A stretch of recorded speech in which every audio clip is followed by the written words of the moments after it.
I am the youngest of 5 children and definitely Mom's favorite. She never says this, as it is bad form, but my siblings, I, and even my dad feel it and know the truth. Mom sets me down at her feet with a starter setup of paper, colored pencils, crayons, and water-based paints.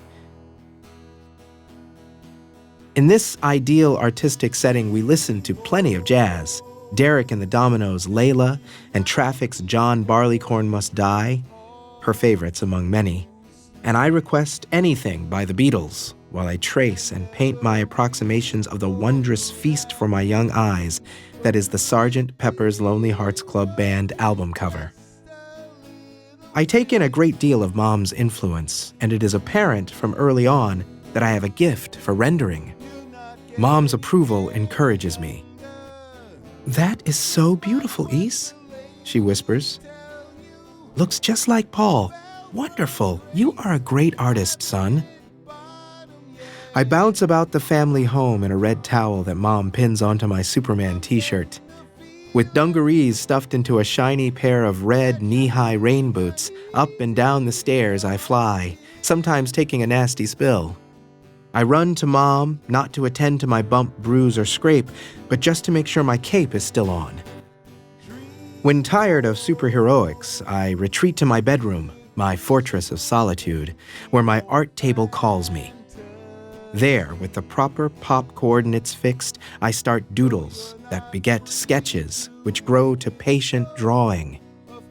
Needing an explosion of color, out come the crayons, then the colored pencils, then boldly, magic markers.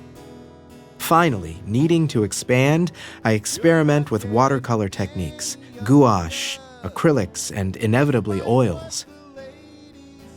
When the paper and canvas seem too small, I start a mural on my bedroom wall, usually of my latest pop-singing fascination. I'm the type of kid who leaves the house late. What's there to see out there in the world when I can draw or paint something infinitely more compelling and entertaining? Although I have friends, I'm more comfortable with my record albums and comic books, and my paintings, which often look like a merger of the two. Mom and Dad give my brothers and me a small black and white TV for our room, and I find myself staying up later and later to watch. My favorite programs are the horror movies.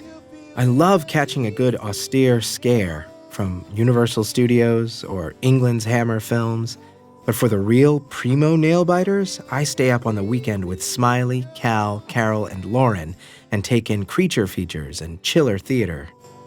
These local fright shows with the goofy gothic hosts feed our young minds with the trashiest, scariest, freakiest grade B horror movies ever made. After watching these movies, I draw the lead creature, usually hosting a variety show or singing on American Bandstand,